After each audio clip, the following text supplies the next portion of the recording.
लोग उसी अंदाज में बैठे, खामोशी के साथ बैठे।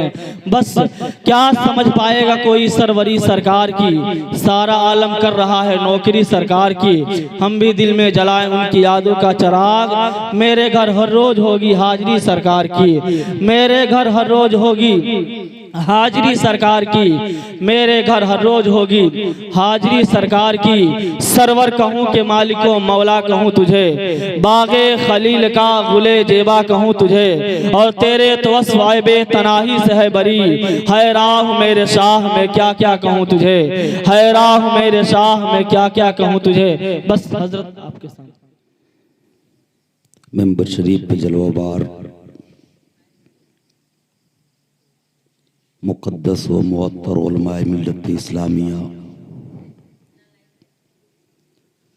हाज़रीन महफिल, दूर दराज पर्दे में रहकर सुनने वाली मेरी मुक़द्दस माँ और बहनें, अस्सलामु अलैकुम व रहमतुल्लाहि व बरकातुहू। अल्हम्दुलिल्लाह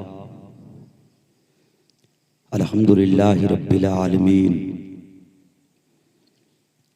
वस्सलातु वस्सलामु अला सय्यदिल मुरसलीन व अला आलिहि व अस्हाबिहि अजमईन, अम्मा बाद। फ़क़द क़ाल अल्लाहु तबारक व तआला फ़िल क़ुरआनिल अज़ीम वल फ़ुरक़ानिल हमीद। फ़अऊज़ु बिल्लाहि मिनश शैतानिर रजीम, बिस्मिल्लाहिर रहमानिर रहीम।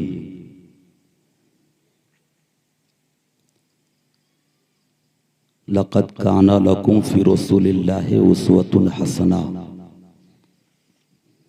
सदक़ल्लाहुल अज़ीम व बल्लग़नाहु रसूलहुन नबियुल अमीनुल मतीनुल मुबीनुल करीम। नहनु अला ज़ालिका लमिनश शाहिदीन व शाकिरीन वल्हम्दुलिल्लाहि रब्बिल आलमीन।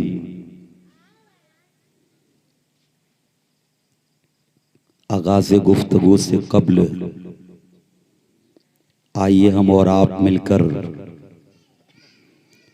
अपने और सारी कायनात की मरकज़ अक़ीदत हुज़ूर रहमतुल लिल आलमीन, शफ़ीउल मुज़निबीन, रसूल गरामी वक़ार, महबूब परवरदिगार, दोनों आलम के मालिक व मुख्तार जनाब आका मुहम्मदुर रसूलुल्लाह सल्लल्लाहु ताला अलैहि वसल्लम की बारगाह में अक़ीदत व महब्बत के साथ बुलंद आवाज़ से दरूद पाक पढ़ लें। अल्लाहुम्मा सल्ली अला सय्यदना शफ़ीना हबीबना मौलाना मुहम्मदिन बारिक सल्लिम सलातम व सलामन अलैका या रसूल अल्लाह सल्लल्लाहु ताला अलैहि वसल्लम।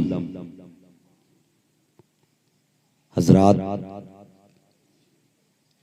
मेंबर नूर पे हमारी जमात के मुक़्तदर उलमा शोरा तशरीफ़ रखते हैं। ख़ुसूसियत के साथ आलिम नबील फ़ाज़िल जलील हज़रत अल्लामा व मौलाना शमीम अख्तर साहब क़िबला बिलाली मिसबाही मदज़िल्लहुल आली व नूरानी, जिनकी मुक़द्दस चेहरे की आप हज़रात ज़ियारत फरमा रहे हैं, साथ ही साथ ख़तीब अहले सुन्नत नासिर मसलके आला हज़रत अल्लामा व मौलाना मुनव्वरुल क़ादरी साहब क़िबला मदज़िल्लहुल आली और नक़ीब अहले सुन्नत दिगर उलमाए कराम की मौजूदगी में थोड़ी देर के लिए मैं आप हज़रात की समातों की दहलीज़ पे हाजिर हूँ। बिल्कुल दिलजमई के साथ दिल के कानों से आप हज़रात समात कर लें। मैंने कुरान मुक़द्दस की जिस अजीम आयत करीमा की तिलावत करने का शरफ हासिल किया, उसी की मुनासिबत से थोड़ी देर गुफ्तगू करूँगा। कबल इसके कि एक शायर लिखता है कि एक अरब ने आदमी का बोलबाला कर दिया, एक अरब ने आदमी का बोलबाला कर दिया, खाक के जर्रों को हम दोषे सुरैया कर दिया, और खुद न थे जो राह पर औरों के हादी बन गए, खुद न थे जो राह पर औरों के हादी बन गए। क्या नजर थी जिसने मुर्दों को मसीहा कर दिया, क्या नजर थी जिसने मुर्दों को मसीहा कर दिया। और उस्ताद ज़मन हज़रत अल्लामा हसन रज़ा खां बरेलवी रहमतुल्लाह ताला अलैह इरशाद फरमाते हैं कि अजब रंग पर है बहारे मदीना, कि सब जन्नतें हैं निसारे मदीना, और मलाइक लगाते हैं आँखों में अपनी शबो रोज खाके मज़ारे मदीना। हजरात, आज का ये प्रोग्राम मुस्तफ़ा जाने रहमत की मीलाद, जिसमें हम और आप शिरकत की सआदत हासिल किए हुए हैं, ये महफिल मिलाद आज से 40 साल पहले भी हम सजाते थे, 100 साल पहले भी सजाते थे। ये मिलाद करने कराने का जो तरीका है, ये कोई नया तरीका नहीं, ये वही तरीका है जो हमारे असलाफ का तरीका है, ये वही तरीका है जो तरीका हमारे बुजुर्गों ने हमको अता किया है। लेकिन आज इस तरक्की के माहौल में, इस तरक्की के दौर में, इस महफिल मिलाद पर जब हम नजर डालते हैं तो हमें ये पता चलता है कि आजकल के पढ़े लिखे लोगों में जितनी दिलचस्पी मिलाद की नहीं है, इससे कहीं ज्यादा आज से 40-50 बरस पहले जो गंवार किस्म के लोग थे, जो अनपढ़ किस्म के लोग थे, उनके सीनों में जो दिलचस्पी थी। हजरात, आप जायजा लें कि आज से 30-40 बरस पहले, 50 बरस पहले इतने उलमा की तादाद भी नहीं थी। आप जिस इलाके में जाएं तो कम से कम 5 कोस के इलाके में एक मौलवी साहब आपको नजर आएंगे, और उस 5 कोस के इलाके के लोगों की सारी जरूरियात वो तने तनहा पूरा करते थे। किसी को अगर महफिल मिलाद की जरूरत पड़ती तो 1 महीना दिन पहले जाता, और जाने के बाद आपके दरवाजे पे पहुंच के कहता कि सरकार, फला महीने में, फला तारीख को, फला दिन को मेरे घर महफिल मिलाद है, आप तशरीफ लाएंगे, आप इस तारीख को नोट कर लीजिए। मौलवी साहब कलम उठाते, कॉपी में उसे नोट कर लेते थे। जब वो महीना आता था, जब वो तारीख आती थी, तो आप साइकिल पे बैठते थे, साइकिल में एक झोला लटका लेते, और उस झोले में टार्च रख लेते थे, एक किताब रख लेते थे, और साइकिल चलाते हुए आपके दरवाजे पे पहुंच जाते थे।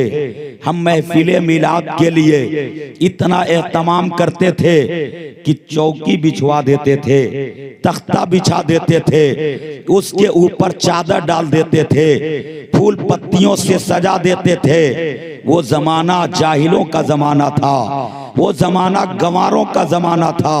उस जमाने में कालीन और कुर्सी का हम इंतजाम नहीं करते, उस जमाने में लाउडस्पीकर से हम मिलाद का एहतमाम नहीं करते जिस तरह से आज के जमाने में किया जाता है। लेकिन हमारे मोहल्ले के छोटे छोटे बच्चे पूरे गांव में चलावा कर देते, और जब पूरे गांव में चलावा कर देते तो पूरे गांव के मर्दों औरत इकट्ठा हो जाते। हम मर्दों के बैठने के लिए बिल्कुल तख्ते के सामने जमीन पर पुआल डाल देते थे, औरतों को बैठने के लिए किनारे पुआल डाल देते थे। मौलवी साहब तख्ते पे बैठ जाते थे, हम रजिया उलट के रख देते थे, उसके ऊपर चिराग रोशन कर देते थे। मौलवी साहब तख्ते पर बैठ करके देखते, जब सारे लोग हाजिर हो जाते तो आप पूछते थे क्या अब शुरू किया जाए? तो लोग कहते थे हाँ शुरू किया जाए। आप कहते कि साइकिल से झोला निकाल के लाओ, एक आदमी जल्दी जल्दी जाता, झोला निकाल के लेकर के आता था, लाके तख्ते पे रख देता था।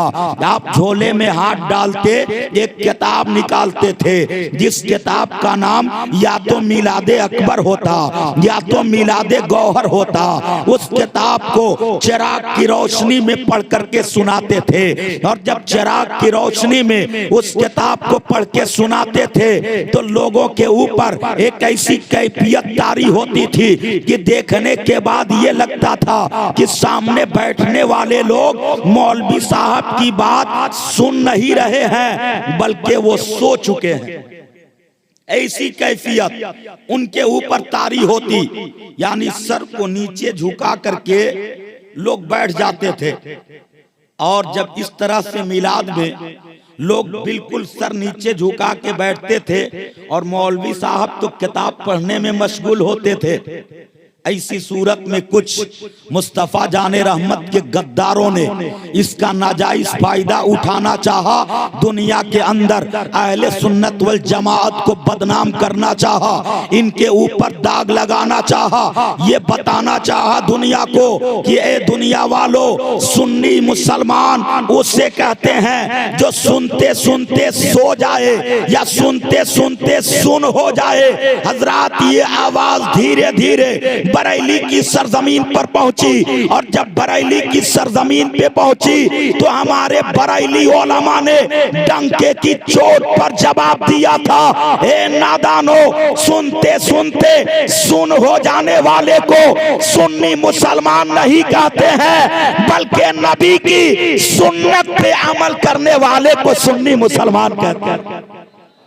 नबी की सुन्नत पे अमल करने वाले को सुन्नी मुसलमान कहते हैं। मौलवी साहब किताब पढ़ते थे, कुछ देर तक पढ़ते रहते, उसके बाद से कहते कि अब आप लोग खड़े हो जाइए, सलातो सलाम पढ़ लिया जाए। सारे लोग खड़े हो जाते, सलातो सलाम पढ़ लिया जाता था। फिर आप फरमाते कि बैठ जाइए, अब दुआ कर लिया जाए। सारे लोग बैठ जाते, मौलवी साहब दुआ कर लेते, दुआ के बाद शिरीनी तकसीम कर दी जाती थी। सारे लोग ले ले करके अपने अपने घर चले जाते। हमें बात समझ में नहीं आती है, उस जमाने के गंवार लोग थे, बच्चे चलावा करते थे, लाउड स्पीकर से ऐलान नहीं होता था, पूरे बस्ती के लोग इकट्ठा हो जाते थे, एक कसीर तादाद इकट्ठा होती थी, एक लोगों की जम्मे गफीर इकट्ठा होती थी। ठाठे मारता मुसलमानों का अजीम समंदर जो महफिले मिलाद में अंगड़ाई लेता नजर आता था। ऐसी सूरत में प्यारे आज का जायजा आप लीजिए। जब आज का जायजा लेंगे तो आज के इस तरक्की के दौर में लोग पढ़े लिखे हैं, समाज पढ़ा लिखा है।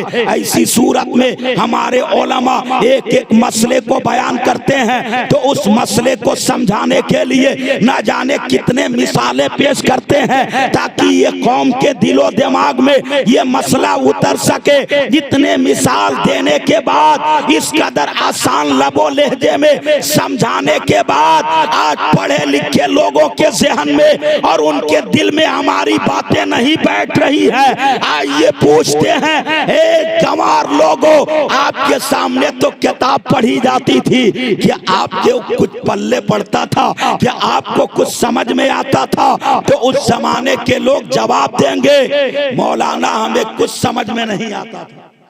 हमें कुछ समझ में नहीं आता। मैं सोचता हूं उनके सामने किताब पढ़ी जाती थी, और ये कोई जरूरी नहीं है कि किताब पढ़ने से हर बात आपको समझ में आ जाए, ये कोई जरूरी नहीं है। लिहाजा उस जमाने के लोगों को कुछ समझ में नहीं आता तो आप उनसे पूछिए, आप वहां आके बैठते क्यों थे, अपना टाइम बर्बाद क्यों करते थे? आप खा पी करके अपने घर में सो गए होते या अपने घर के काम काज में मशगूल हो गए होते, वहां आकर के टाइम पास करने से फायदा क्या हुआ? तो उस जमाने के गंवार लोग जवाब देते हैं कि मौलाना समझ में आए या न आए, हम तो ये सोच के जाते थे कि वहां मेरे नबी की मीलाद पढ़ी जा रही है, और जहां नबी की मीलाद पढ़ी जाती है वो जगह जन्नत की कियारी बन जाती है। समझ में आए या न आए, हम तो जन्नत की कियारी में बैठने जाते थे। समझ में आए या न आए, हम तो जन्नत की कियारी में बैठने जाते थे। हजरात, ये सोच थी उन गंवार लोगों की, ये सोच थी उन अनपढ़ लोगों की। आज के पढ़े लिखे लोग के सीने से मिलाद की दिलचस्पी खत्म हो गई है। हमारे उलमा हर मौके पे जब हम मिलाद का प्रोग्राम रखते हैं तो उलमा आवाज देते हैं, मेरे इस्लामी भाइयों हाजिर होइए, महफिले मिलाद का प्रोग्राम रखा गया है। लोग सुनते हैं, सुन करके अनसुन बन जाते हैं। लोग सुनते हैं, एक कान से दूसरे कान से निकाल देते, गोया कि उस आलिम की आवाज का असर उनके ऊपर बिल्कुल नहीं है। महफिले मिलाद की अहमियत उनके नजर में बिल्कुल नहीं है। मैं पैगाम देना चाहूंगा, ये वो अजीम महफिले मिलादुन नबी है जिसके ताल्लुक से मुस्तफा जाने रहमत ने फरमाया कि जिस जगह मेरी मिलाद पढ़ी जाती है 40 रोज तक उस जमीन पर खुदा की रहमत की बारिश होती है। ये वो अजीम जगह है महफिले मिलादुन नबी, और ये जन्नत की कियारी भी है, ये जन्नत की कियारी भी है। अब प्यारे, अफसोस के साथ ये कहना पड़ता है कि जो दुनिया के अंदर जन्नत की कियारी में बैठने के लिए तैयार नहीं, वो मरने के बाद जन्नत में जाने की उम्मीद रखे। क्या ये उसकी उम्मीद सही है? जो दुनिया में बैठने के लिए तैयार नहीं, मरने के बाद जन्नत में जाने की उम्मीद रखे, मैं तो कहता हूं ये उसकी बेवकूफी है, ये उसकी बेवकूफी है। मुस्तफा जाने रहमत की अजीम महफिले मिलादुन नबी हम खुशी के मौके पर भी करते हैं, हम गम के मौके पर भी करते हैं। हर काम नबी की मिलाद से शुरू करते हैं, और महफिले मिलाद की इतनी बरकतें हैं, महफिले मिलाद में खुदा की इतनी रहमतें नाजिल होती हैं कि एक मर्तबा मुस्तफा जाने रहमत सल्लल्लाहु अलैहि वसल्लम ने हजरत जिब्रील से इरशाद फरमाया, ए जिब्रील बताओ आसमान में कितने तारे हैं? जिब्रील ने अर्ज किया, मेरे आका ये तो बहुत हल्का सवाल है, मैं बहुत आसानी से शुमार करके बता सकता हूँ कि आसमान में कितने तारे हैं। नबी फरमाते हैं, ए जिब्रील ये बताओ क्या दुनिया के अंदर कितने कंकर पत्थर हैं, क्या इनका शुमार कर सकते हो? जिब्रील अर्ज करते हैं, हाँ मेरे आका ये भी बहुत हल्का सवाल है, इसका भी मैं आसानी से शुमार कर सकता हूँ। नबी फरमाते हैं, ए जिब्रील आखिर दुनिया के अंदर कौन सी चीज है जिनका तू शुमार नहीं कर सकता, जिनकी तू गिनती नहीं कर सकता? तो जिब्रील अर्ज करते हैं, ए मेरे आका जिस जगह पे आपकी महफिले मिलाद सजी हो उस जगह पे खुदा की इतनी रहमतें उतरती हैं जिन रहमतों का मैं शुमार नहीं कर सकता। हजरात, आप अंदाजा लगाइए कितनी बरकत वाली ये महफिल है, कितनी अजमत वाली ये महफिल है, महफिले मिलादुन नबी। और साथ ही साथ और महीने में हो तो अलग बात है, लेकिन नबी की मिलाद के महीने में मुनाकिद है।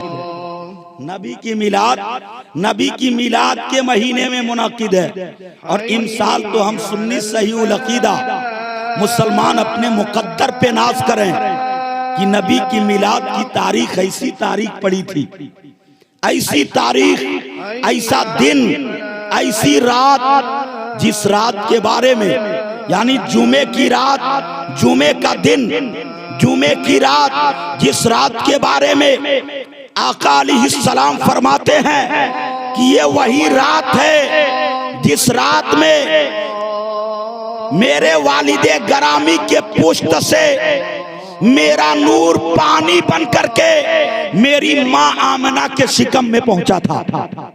हजरात, वो बरकत वाली रात और जुमा का वो अजीम दिन जिस दिन अल्लाह ने हजरत आदम की तख्लीक फरमाई, हजरत आदम को पैदा किया।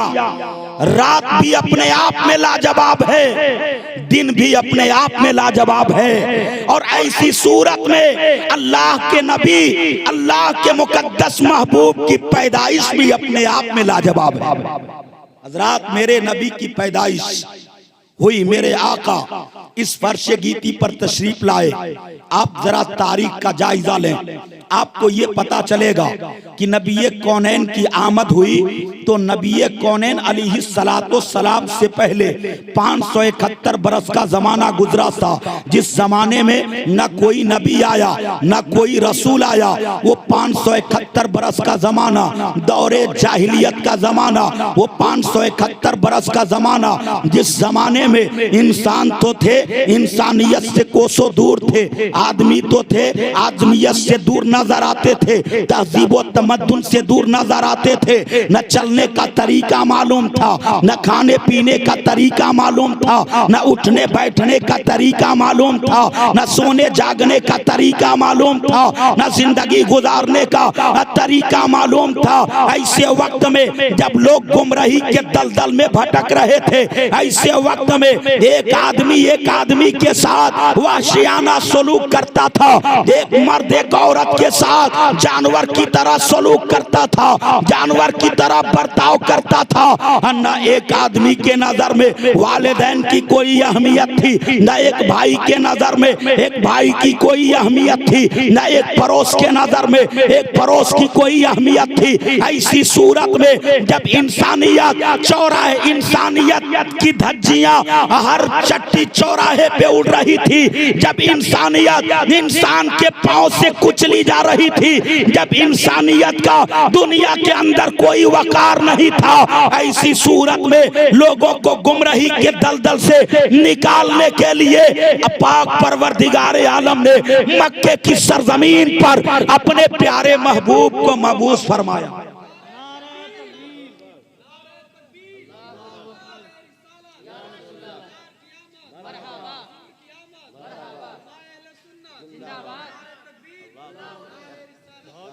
मुस्तफ़ा जाने रहमत की आमद होती है, आकाए कौनैन अलैहिस्सलाम तशरीफ लाते हैं। जब मेरे नबी तशरीफ लाए, मेरे आका की पैदाइश हुई तो आमना की एक बांदी थी जिनका नाम सौबिया है। आमना की बांदी गुलाम और नौकर। तो बांदी जिसको आपने खरीद करके लाया, गुलाम जिसको आपने खरीद करके लाया, लेकिन नौकर खरीदे नहीं जाते, नौकर मजदूरी पे आपके यहाँ काम करते हैं, मजदूरी पे आपके यहाँ काम करते हैं, रखे जाते हैं। जब तक उनके मन मुताबिक आप मजदूरी देंगे वो आपके यहाँ नौकरी करेंगे। अगर उससे ज्यादा मजदूरी कहीं उनको मिलेगी तो वो आपके यहाँ छोड़ करके वहां चले जाएंगे। नौकर आपके दबाव में नहीं होते, लेकिन गुलाम और बादियां आपके दबाव में होती हैं। उस जमाने में अरब में मर्द बिकते थे तो उनको लोग खरीद के लाते तो वो गुलाम होते थे, औरतें बिकती थी उनको लोग खरीद के लाते तो वो बादिया होती थी। आमना की एक बादी थी सौबिया। जब उसने देखा कि आमना के पेट से एक चांद सा कलेजे का टुकड़ा पैदा हुआ है तो सौबिया दौड़ी दौड़ी गई अबू लहब के पास और जाने के बाद कहती है, ए अबू लहब, तेरे लिए खुशखबरी है। कहा कौन सी खुशखबरी? कहा कि आमिना के घर तेरा भतीजा पैदा हुआ है, आमिना के घर बच्चा पैदा हुआ है। और ए अबू लहब, ऐसा वैसा बच्चा नहीं, इतना हसीनो जमील बच्चा पैदा हुआ है, इतना खूबसूरत बच्चा पैदा हुआ है जिसके चेहरे की चांदनी को देख के आसमान की चांदनी शर्मा जाए। इतना हसीन बच्चा पैदा हुआ है, इतना सुन्ना था। अबू लहब खुश होता है और खुशी के आलम में अपनी शहादत की उंगली से सोबिया को आजाद कर देता है। इशारा किया, जा भतीजे की खुशखबरी सुनाई, मैंने तुझे आजाद कर दिया, आजाद कर दिया। सवाल ये पैदा होता है कि सोबिया बांदी थी और बांदी को अबू लहब ने आजाद किया। भतीजे की पैदाइश की खुशी में, भतीजे की मिलाद की खुशी में मेरे नबी जब दुनिया के अंदर तशरीफ लाए तो सबसे पहली आजादी सोबिया को मिल रही है। सबसे पहली आजादी सोबिया को मिली और सिर्फ गुलामों के हाथ से गुलामी के हथकड़ी नहीं खोले गए, गुलामों के गले से गुलामी के तौक नहीं मिटाए गए, बल्कि मैं तो ये कहता हूँ नबी दुनिया के अंदर आए तो हम मोमिनों को जहन्नम से आजादी मिल गई, जहन्नम से आजादी मिल गई। मुस्तफा जाने रहमत की पैदाइश के मौके पे अबू लहब ने सोबिया को आजाद कर दिया। अबू लहब मर गया। मरने के बाद किसी ने ख्वाब में देखा, अबू लहब को तो पूछा, ए अबू लहब, अल्लाह ने तेरे साथ कैसा सलूक किया? अबू लहब कहता है कि मैं काफिर था, अल्लाह ने मुझे जहन्नम में डाल दिया, मैं जहन्नम में जल रहा हूँ। ये जिस्म जल करके कोयला हो चुका है, इस जिस्म में छाले पड़ चुके हैं, मैं तड़पता हूँ, आओ बका करता हूँ, जहन्नम की आग में जलता हूँ। उसके बाद अबू लहब ने कहा कि मुझे बहुत शिद्दत की प्यास लगती है और जब प्यास के लिए पानी तलब करता हूँ तो फरिश्ते वो गर्म पीप लेकर के पहुँचते हैं, जिसको मैं मजबूरी में मुंह में डालता हूँ लेकिन हल्क से नीचे नहीं उतरता। उसने पूछा, ए अबू लहब, आखिर तेरी प्यास कैसे बुझती है? तो अबू लहब ने कहा, हफ्ते में एक दिन जब पीर का दिन आता है तो पीर के दिन मैं अपनी शहादत की उंगली को अपने मुंह में डालता हूँ तो शहादत की उंगली से दूध निकलता है, उससे मैं अपनी प्यास बुझा लेता हूँ। उस साइल ने कहा, ए अबू लहब, ये बता शहादत की उंगली से निकलता है और अंगुलियों से क्यों नहीं निकलता? उसने कहा, इसलिए नहीं निकलता कि इसी से मोहम्मद के पैदाइश के मौके पे मैंने खुश होकर के सोबिया को आजाद किया था, लिहाजा मोहम्मद की मिलाद की बरकत से हर पीर के दिन इस उंगली से दूध निकलता है। मोहम्मद की मिलाद की बरकत से मोहम्मद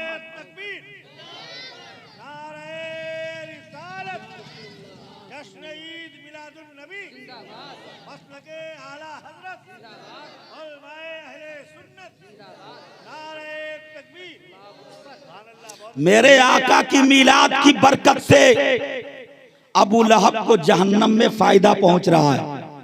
अबू लहब ये वो रजिस्टर्ड काफिर है जिसके बारे में कुरान की एक सूरत उतरी है, तब्बत यदा अबी लहब। हजरात, इतना बड़ा काफिर, इतना बड़ा मेरे नबी का गद्दार जहन्नम में अगर उसको नबी की मिलाद की बरकत मिल सकती है, नबी की मिलाद से फायदा उसको जहन्नम में पहुंच सकता है, तो ऐ सुन्नी मुसलमानों, आप अपनी मुकद्दर पे नाज करो कि हम तो अकीदत के साथ नबी की मिलाद वाले हैं। नबी की मिलाद की बरकत हमें दुनिया में भी मिलेगी, हमें आखिरत में भी मिलेगी।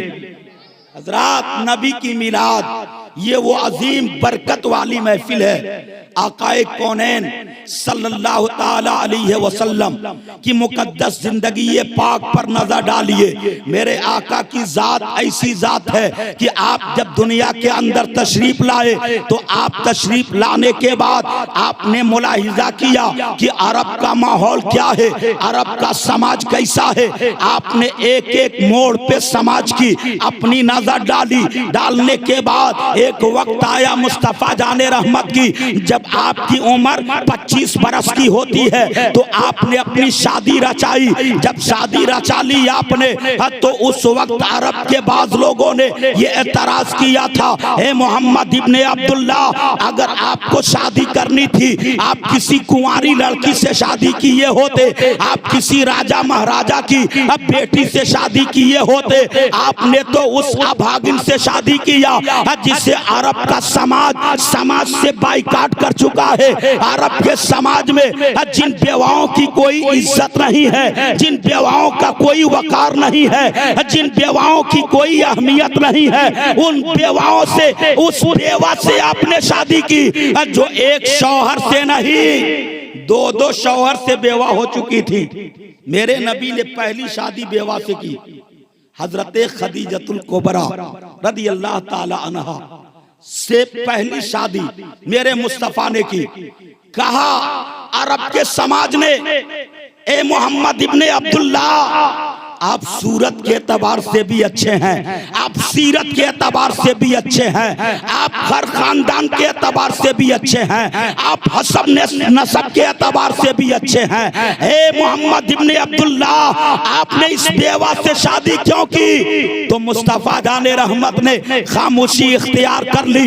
लेकिन जब मेरे आका अलैहिस्सलाम ने मज़हब इस्लाम के परचम को बुलंद किया, जब एक खुदा की वहदानियत का नबी ने परचम को बुलंद किया, उस वक्त इस सवाल का जवाब दिया था कि ये अरब वालों, तुम्हें मालूम नहीं मैंने बेवा से शादी क्यों की? इसलिए कि अब दुनिया में इस्लाम आ गया है, मुस्तफा जाने रहमत अल्लाह का नबी बन के आ गया है। अब दुनिया के अंदर किसी बेवा को अभागिन नहीं समझा जाएगा, हर बेवाओं से इस्लाम के दायरे में शादी रचा के सुहागिन बनाया जाएगा।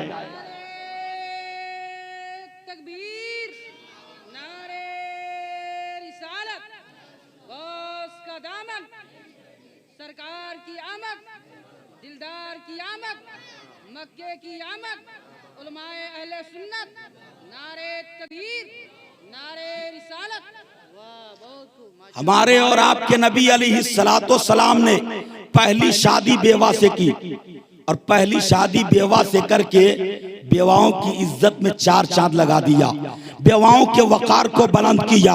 आज अगर बेवाओं से शादी की जा रही है तो ये पैगाम किसी दुनियादार ने नहीं दिया है, मदीने के ताजदार ने दिया है, अहमद मुख्तार ने दिया है। यहीं तक महदूद नहीं बल्कि मेरे आका ने मुलाहिजा किया, लोग यतीमों के माल पर गासिबाना कब्जा करते थे, यतीमों का माल लूट लिया करते थे। अरब के समाज के अंदर यतीमों का कोई वकार नहीं था। अरब के समाज में यतीम घुट घुट करके जी रहे थे। ऐसी सूरत में हमारे और आपके नबी अलैहिस्सलाम ने यतीमों का कितना ख्याल किया, यतीमों के दर्जे को कितना बुलंद फरमाया है। एक यहूदी हाजिर होता है मेरे आका के दरबार में, हाजिर होने के बाद रो रहा था, गिड़गिड़ा रहा था, अर्ज करता है, हे मोहम्मद इब्ने अब्दुल्ला, हे मुसलमानों के नबी, मेरा एक लौता बेटा था, आज कई रोज हो गए मेरा बेटा गायब हो गया है। आप मेरे बेटे के बारे में बता दीजिए, आप मेरे बेटे का पता लगा दीजिए। मैं पूछना चाहूंगा, हे मुसलमानों, आज का मुल्ला नबी के इल्म गैब पर एतराज करता है। कल के यहूदी का यह अकीदा था कि मुसलमानों का नबी इल्म गैब जानता है, मुसलमानों के नबी को इल्म गैब मालूम है। तभी तो यहूदी नबी के दरबार में आया, तभी तो आया। आने के बाद कहता है कि आप मेरे बच्चे का पता बता दीजिए, मेरा बच्चा खो चुका है, मेरा बच्चा गायब हो चुका है, आप मेरे बच्चे के बारे में बतला दीजिए, मेरा बच्चा कहाँ है। मेरे आका अलैहिस्सलातो सलाम ने मुस्कुराया और मुस्कुरा के फरमाया, है यहूदी, मैं तेरे बच्चे के बारे में बता दूंगा, लेकिन एक शर्त है, एक शर्त है। यहूदी ने कहा कौन सी शर्त है? कहा कि मैं बताऊंगा, तू जाना अपने बेटे के पास, लेकिन वहां सिर्फ तेरा बेटा नहीं है, और भी बहुत सारे बेटे खेल रहे हैं। उन्हीं बेटों के बीच में तेरा बेटा भी खेल रहा है। यहूदी, जब तू जाएगा वहां, दूर से जब तेरी नजर तेरे बेटे पर पड़ेगी तो बाप और बेटे के दरमियान में एक ऐसी मोहब्बत पाई जाती है जो मोहब्बत अगड़ाई लेगी, और उस मोहब्बत में तू तड़प जाएगा, और तड़प करके तू अपने बेटे का नाम भूल जाएगा, अपने बेटे को अपना लाल कह के आवाज लगा देगा, अपने बेटे को कलेजे का टुकड़ा कह के पुकारेगा, आंखों का नूरे नजर कह के पुकारेगा। यहूदी, शर्त ये है, पहले ये कबूल कर ले कि जब तेरी नजर तेरे बेटे पर पड़े तो तू अपने आप को कंट्रोल कर लेगा, अपने बेटे को कलेजे का टुकड़ा कह के तो नहीं बुलाएगा, अपने बेटे को आंखों का नूरे नजर कह के तो नहीं बुलाएगा, अपने बेटे को अपने कलेजे का धड़कन कह के तो नहीं बुलाएगा। यहूदी ने कहा, ए मोहम्मद इब्ने अब्दुल्ला, आपकी ये शर्त मुझे मंजूर है, आपकी ये शर्त मुझे कबूल है। मेरे नबी ने फरमाया, बेटा तेरा है, जितना प्यार करना है करो, लेकिन अपने घर ले जाके करना, अपने घर ले जाके करना, वहां पे उससे प्यार मत करना, वहां अपने बेटे को कलेजे से मत लगाना।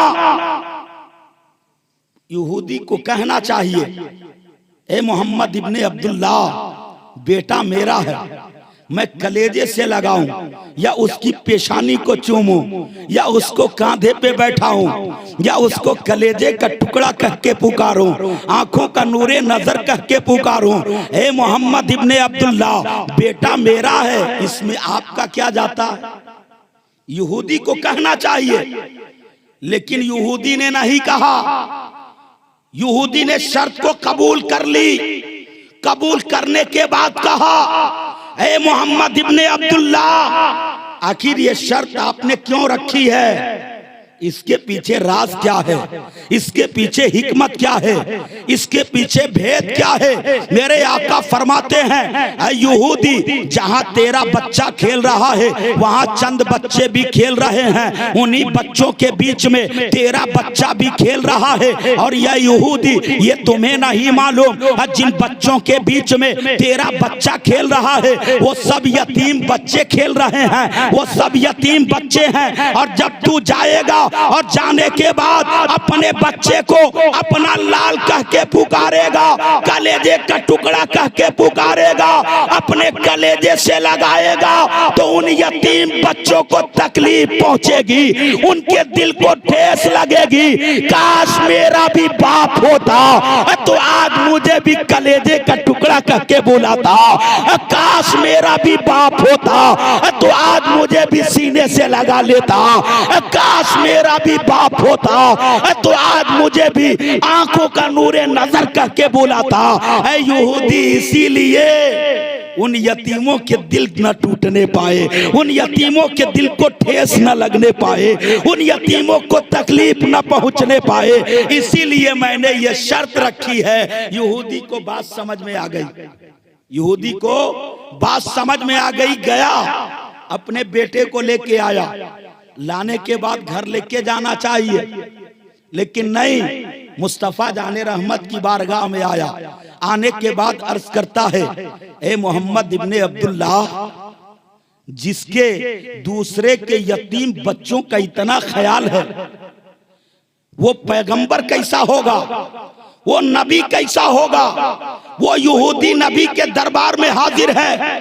हाजिर होने के बाद अर्ज करता है, ए मोहम्मद, पहले मुझे कलमा पढ़ाइए, अपने दीन में दाखिल कीजिए, इसलिए कि जिस दीन में दूसरे का इतना लिहाज किया जाता है वो दीन कभी गलत नहीं हो सकता है, वो मजहब कभी गलत नहीं हो सकता है। जिस मजहब के अंदर यतीमों का इतना ख्याल किया जाता है, बेवाओं का इतना ख्याल किया जाता है, बच्चियों का इतना ख्याल किया जाता है, अब वो दीन कभी गलत नहीं हो सकता।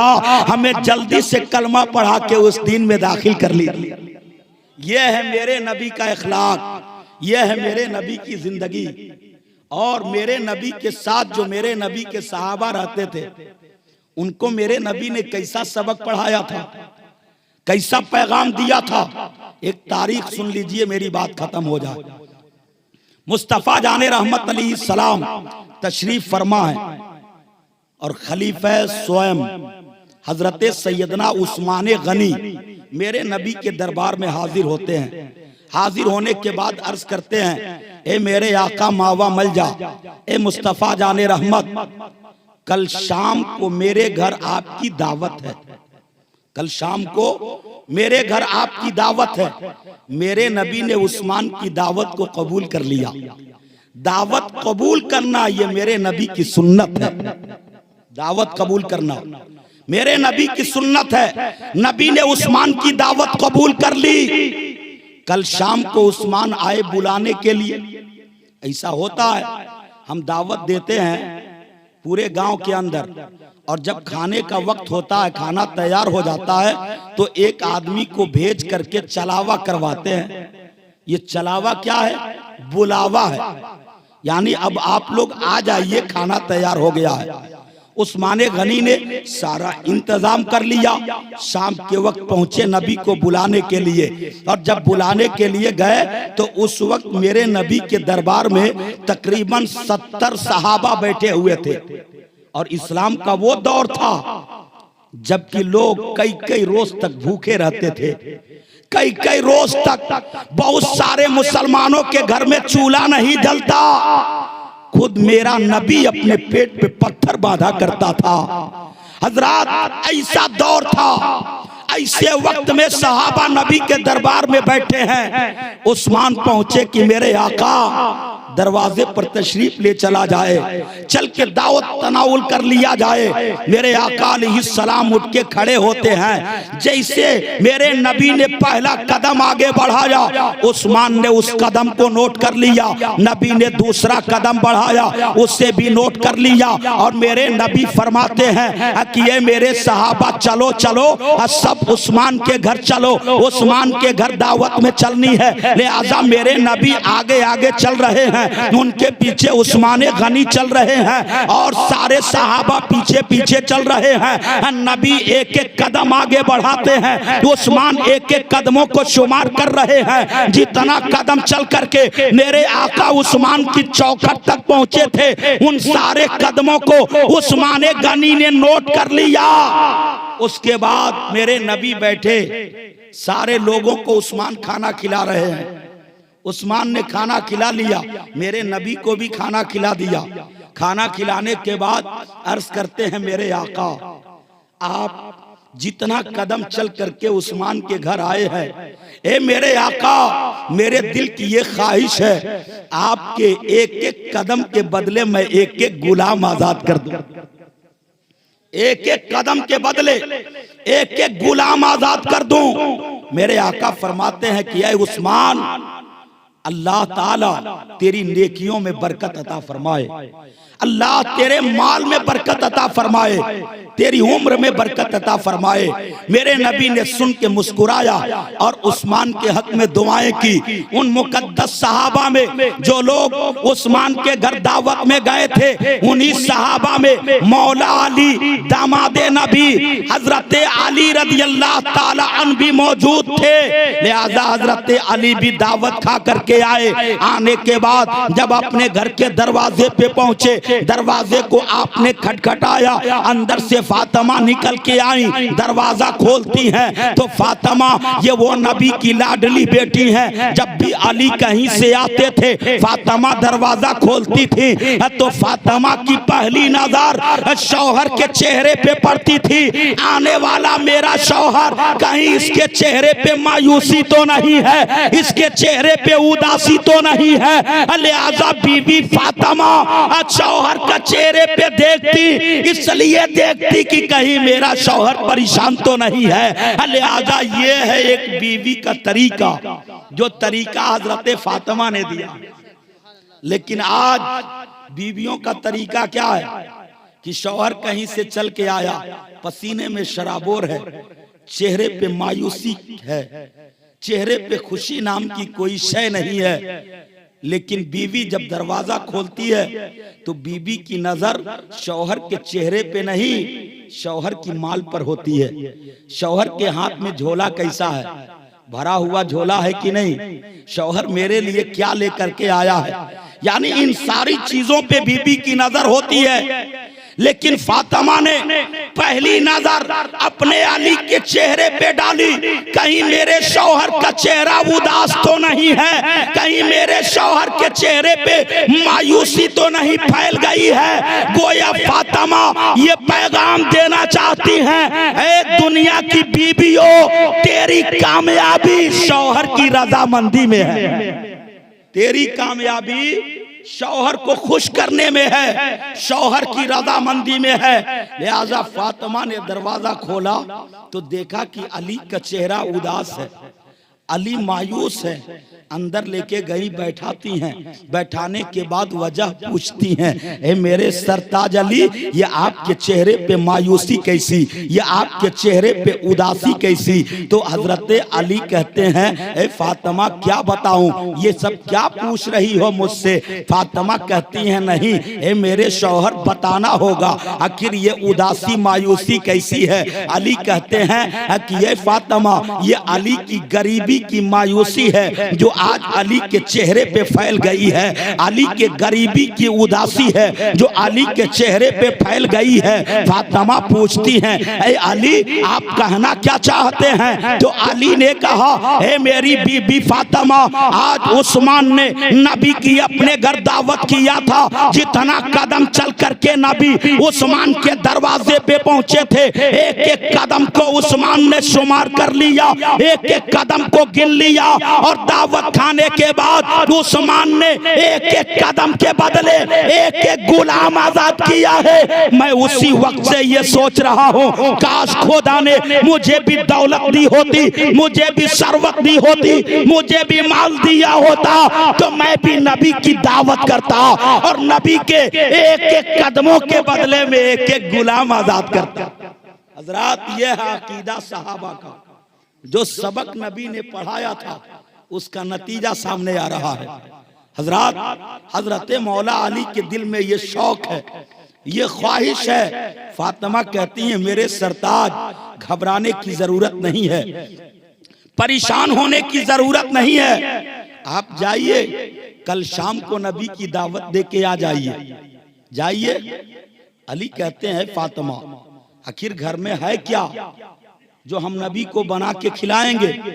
फातिमा कहती हैं कि जौ का थोड़ा सा आटा है जिसको मैंने बचा के घर में रखा है, जब मेरे अब्बू आएंगे उसी आटे को गूंथ करके रोटी बना के मैं खिला दूंगी।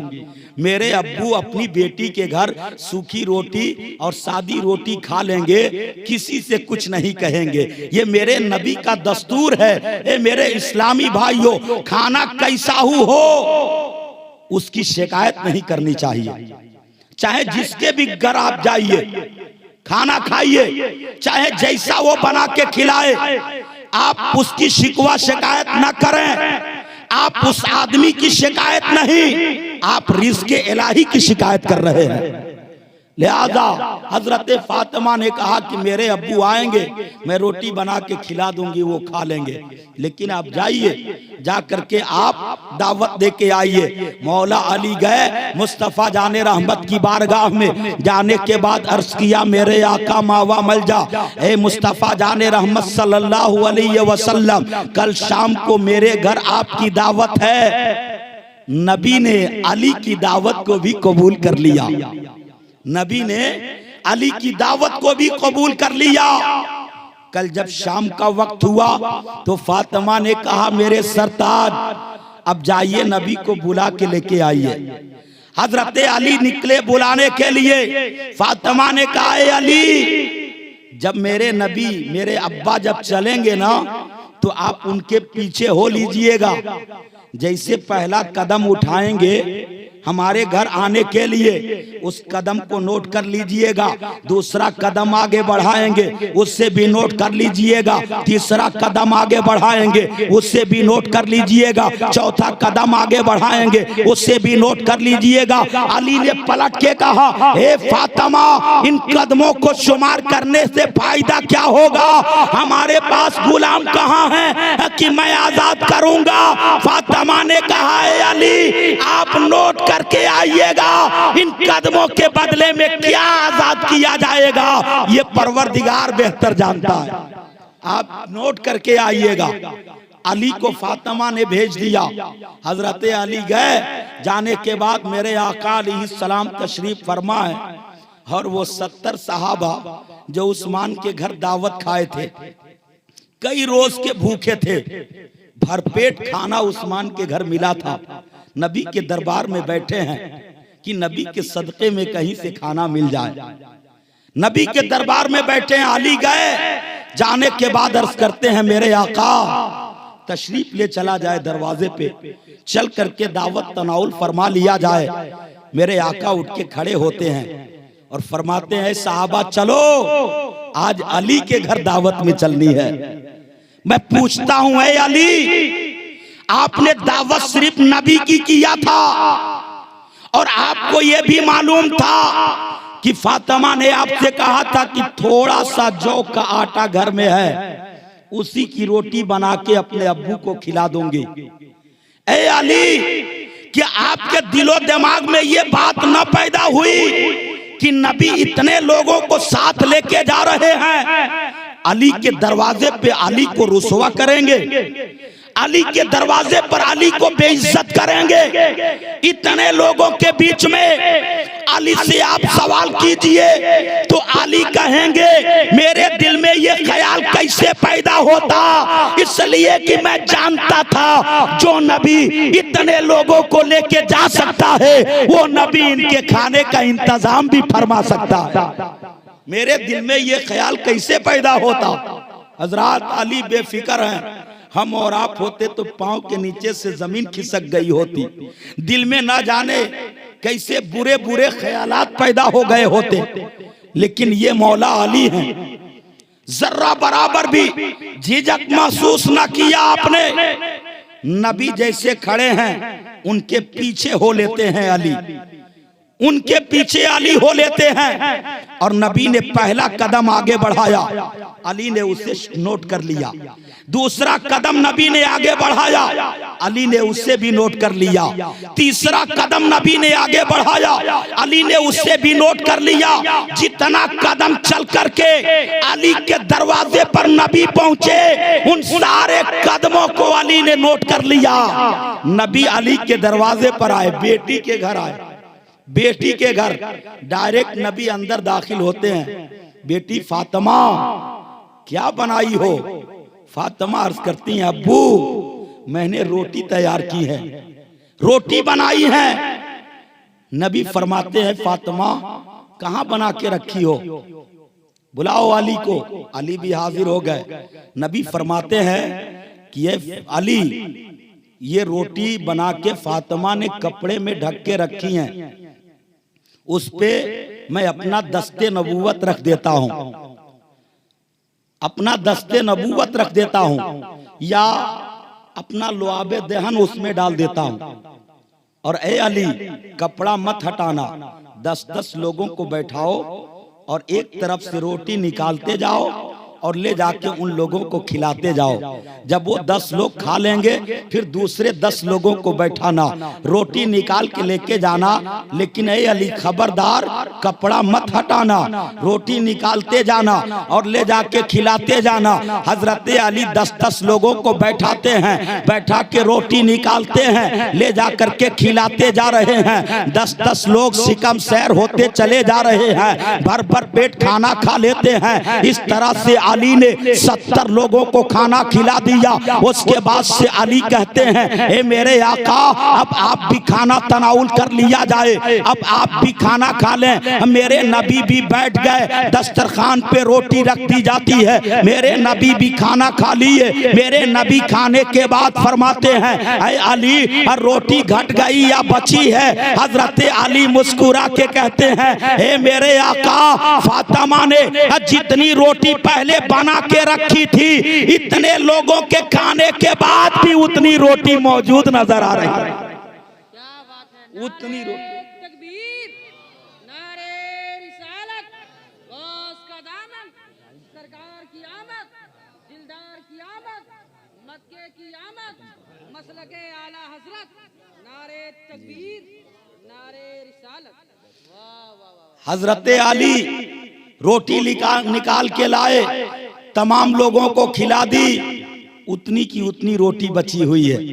हजरात, सोचने का मकाम है, ये मेरे नबी की लुआब में इतनी बरकत या दस्ते नबूवत में इतनी बरकत, मैं दावे के साथ कहता हूँ, जिस नबी की दस्ते नबूवत में इतनी बरकत, लुआब में इतनी बरकत, उस नबी की मिलाद में कितनी बरकत होगी, उस नबी की मिलाद में कितनी बरकत होगी। फातिमा से अली ने कहा, ए फातिमा, आपके अब्बू इतने कदम चल के आपकी चौखट तक आए हैं। सारे लोग खाना खा लिए। फातिमा ने मुसल्ला बिछा करके रब की बारगाह में रोना गिड़गिड़ाना शुरू कर दिया। ए मेरे मालिको मौला, मेरे अली के चेहरे पे मायूसी थी, आज कोई सबील पैदा कर दे, आज कोई सूरत पैदा कर दे कि मेरे शौहर के चेहरे पे मुस्कुराहट की लकीर दौड़ जाए, मेरा शौहर खुश हो जाए। ए मेरे मौला, कोई सबील पैदा कर दे। इतने में हजरत जिब्रील अमीन सिदरतुल मुंतहा से उतर करके मेरे नबी के खिदमत अक़दस में आ गए। हाजिर दरबारे अक़दस होते हैं जिब्रील। नबी फरमाते हैं, ए जिब्रील कैसे आना हुआ? जिब्रील अर्ज करते हैं, आका खुशखबरी है, खुशखबरी है। नबी ने फरमाया, कैसी खुशखबरी? जिब्रील कहते हैं, ए नबी, जितना कदम आप चल के उस्मान के घर गए थे, तो उस्मान ने आपके एक एक कदम के बदले में एक एक गुलाम आजाद किया।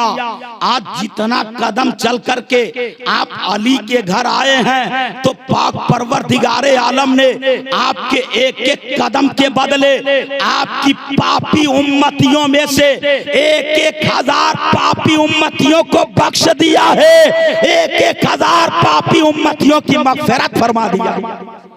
हजरात, अली के घर नबी की दावत हो रही है, फायदा हम पापियों को मिल रहा है, फायदा हम गुनाहगारों को हो रहा है। कितना बड़ा एहसान है मुस्तफा जाने रहमत का, या उनके मुकद्दस सहाबे कराम का, या हमारे असलाफ का हमारे ऊपर। आज हम नबी का एहसान फरामोश होकर के जिंदगी गुजारते हैं, या सहाबे कराम के एहसान फरामोश बन करके जिंदगी गुजारते हैं, या अपने असलाफ के जो एहसान है उनको फरामोश करके जिंदगी गुजारते हैं। मैं कहना चाहूंगा, मेरे इस्लामी भाइयों, हम वो सुन्नी सही उल अकीदा मुसलमान हैं। हम नबी से भी मोहब्बत करते हैं, सहाबा से भी मोहब्बत करते हैं, ताबई से भी मोहब्बत करते हैं, शोहदा से भी मोहब्बत करते हैं, औलियाए कराम से भी मोहब्बत करते हैं, अपने असलाफ से भी मोहब्बत करते हैं, इसलिए कि इसी रास्ते से हमारा इस्लाम हम तक पहुंचा है, इसी रास्ते से नबी का दीन हम तक पहुंचा है। लिहाजा मेरे नबी की मुकद्दस मिलाद, जिसमें हम और आप शिरकत की सआदत हासिल किए हुए हैं, मौला की बारगाह में दुआ है, मौला इस महफिल मिलाद को कबूल व मकबूल फरमाए। बयान करने में अगर किसी किस्म की गलती, गुस्ताखी, बेअदबी हुई हो तो मौला अपने हबीब के वास्ते माफ फरमाए। अस्तगफिरुल्लाह रब्बी मिन कुल्li ज़ंबी व तूबु अलैह। अस्सलामु अलैकुम व रहमतुल्लाहि व बरकातहू।